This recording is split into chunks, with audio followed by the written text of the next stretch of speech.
O'g'lim o'sha paytda endi uxlab turgan ekan o'zi qo'lda. Men endi o'g'limni olib chiqinglar degan paytda, hali qo'lma-qo'l qilib berib yuborishgan paytda yo'g'onib kelgan ekan endi o'g'limga.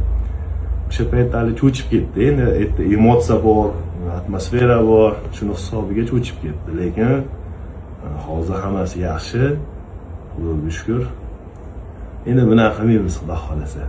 Boydan oldin meni juda ham ko'p qiynagan narsa kommentariyamdagi negativ fikrlar bo'lgan. Chunki men har bitta yozgan odamni kommentini o'qiyman, qarayman Instagramga. Shuning uchun bironta odam davay, yaxshi bo'ladi endi, oldinga shuncha tonirovkalar qilding, shuncha mehnat qilding deb yozsa kerak desak, yo'q, negativ juda kuchli bo'lgan. Zborda tonirovkalar qilsam ham baribir tagiga yozdi, videolar qo'ysam, boy kuni ham festa ham boyga nastroy qilsang, baribir ta'sir qilar ekan odamga.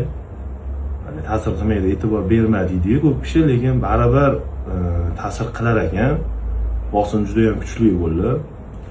Shuni hisobiga yutganimdan keyin shu emotsiya meni qiynab turgan ekan. O'sha payti o'g'lim qo'limda haligida qiyinchiliklardan shuncha nima ichimdagi qiyinchilik va azablar chiqib ketib qoldi işte.